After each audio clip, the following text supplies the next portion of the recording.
Presiden Amerika Serikat Donald Trump hadir dalam KTT ASEAN di Kuala Lumpur, Malaysia. Tiba di Kuala Lumpur, Trump disambut sekelompok penari dan Trump pun ikut bergoyang mengikuti irama lagu.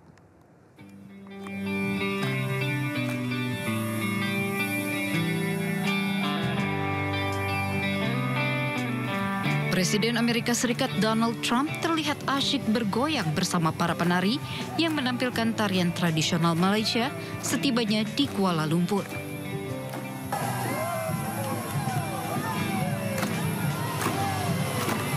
Dirinya bergoyang ditemani oleh Perdana Menteri Malaysia, Anwar Ibrahim, yang langsung menyambutnya. Trump tiba di ibu kota Malaysia untuk menghadiri KTT ke-47 ASEAN. Kunjungan ini menjadi yang pertama kalinya ke Asia Tenggara sejak Trump dilantik sebagai Presiden ke-47 Amerika Serikat pada Januari tahun ini. Dalam kunjungannya, pesawat kepresidenan Amerika Serikat Air Force One mendapat pengawalan dari pesawat jet tempur militer Malaysia saat memasuki wilayah udara Malaysia.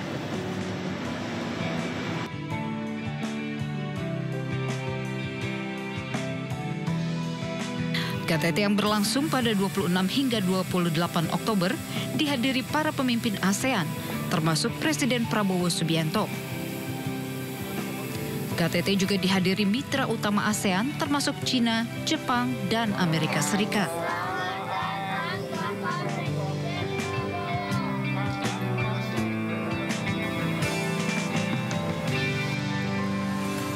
Kita beralih ke informasi lainnya, pemirsa. Bocah asal Bandung mendunia karena mampu menirukan suara trompet hanya memakai mulutnya. Rekaman video bocah tersebut diunggah sejumlah klub sepak bola top dunia dan ditonton oleh jutaan orang di seluruh dunia. Halo guys, ada suara trompet nih guys. Cek sound, cek sound. Rahmat Fauzan, bocah asal Tasikmalaya, Jawa Barat yang bisa menirukan suara trompet hanya dengan menggunakan mulutnya.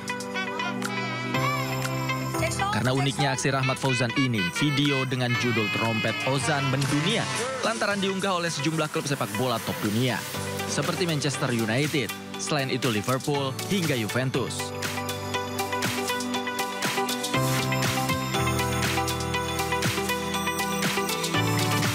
Akun resmi official Atletico Madrid pun ikut membagikan video bocah yang dikombinasikan dengan momen-momen di lapangan hijau.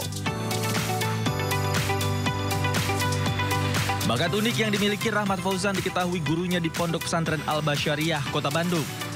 Aksi unik dari siswa kelas 4 sekolah dasar ini diabadikan oleh gurunya dan kemudian diunggah ke media sosial. Dan unggahan tersebut mendapat reaksi positif warganet dan telah ditonton jutaan viewers.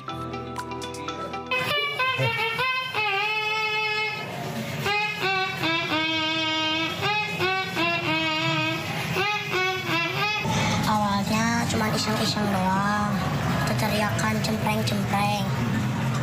Nah, keingat suara trompet jadi disuarain.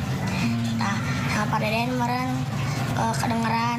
Jadi lagi ojan sama bapak bakal divideoin. Nah, divideoin jadi viral.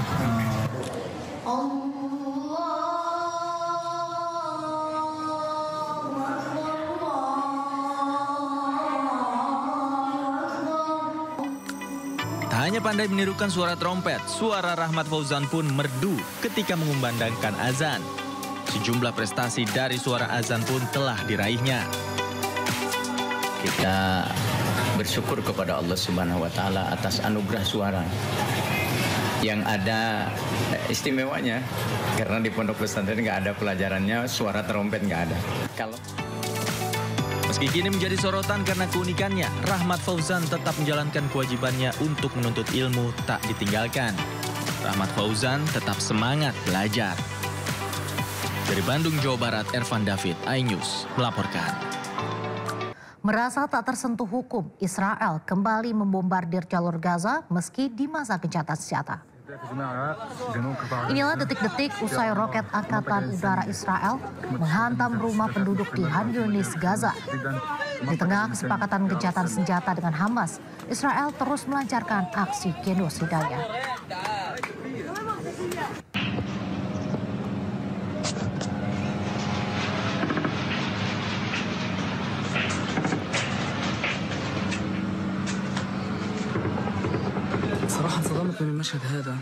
Sementara itu, warga di jalur Gaza harus menghadapi bahaya dari 20.000 bom Israel yang belum meledak. Peledak ini terkubur di antara puing-puing bangunan di Gaza.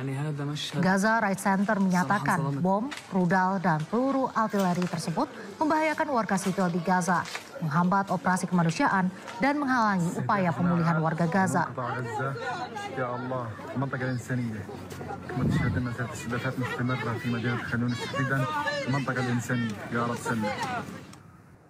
Pemerintah resmi melegalkan perjalanan umroh secara mandiri melalui Undang-Undang Nomor 14 Tahun 2025. Meski membuka kemudahan, kebijakan ini memiliki dampak yang luas, termasuk potensi pelanggaran aturan di Arab Saudi.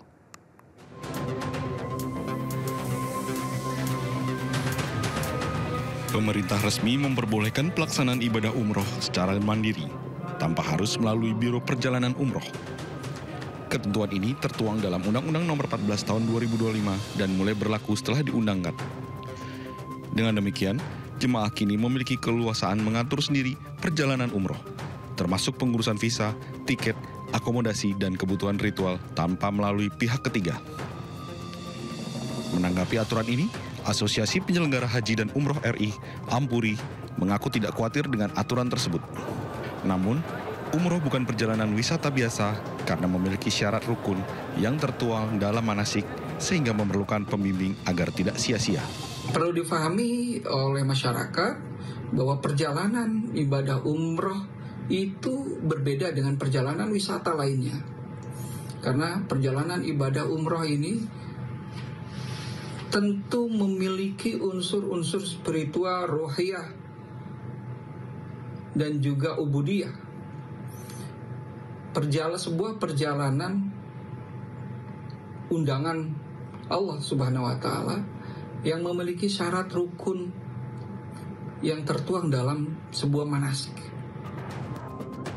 Zaki menambahkan, jika terjadi gagal berangkat, keterlambatan visa, kehilangan bagasi atau penipuan, jemaah tidak memiliki pihak yang bertanggung jawab secara hukum.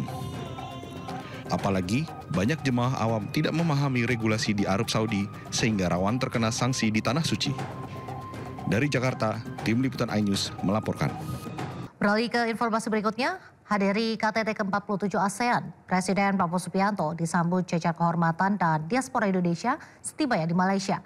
Kehadiran Prabowo menunjukkan peran aktif Indonesia di kawasan serta meningkatkan kerjasama ekonomi, politik, sosial, dan budaya.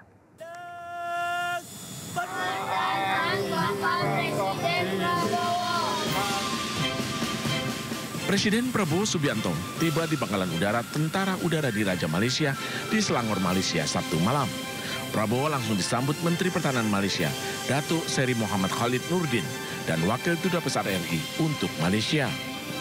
Prabowo mengikuti proses penyambutan dari jajar kehormatan, kemudian bertolak ke hotel tempat menginap di Kuala Lumpur.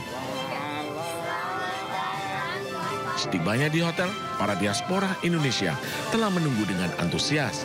Mereka lantas menyambut dan menyalami Prabowo. Mereka mengaku senang bisa bertemu Presiden Republik Indonesia di tanah rantau. Sangat fans berat dengan Pak Prabowo ya di Malaysia. Nah jadi saya berteriak, Pak ini saya dokter Feni yang dari Halmahera Utara ingin menjumpai Bapak di sini. Seperti itu. Oh iya, bagus kata beliau. Tetap lanjutkan profesi dan cita-citamu. Di mata saya Pak Prabowo adalah pejuang untuk bisa memperjuangkan kemakmuran dan kesejahteraan rakyat Indonesia agar Indonesia bebas dari korupsi. Prabowo akan menghadiri rangkaian KTT ke-47 ASEAN di Kuala Lumpur Convention Center pada 26 hingga 28 Oktober 2025.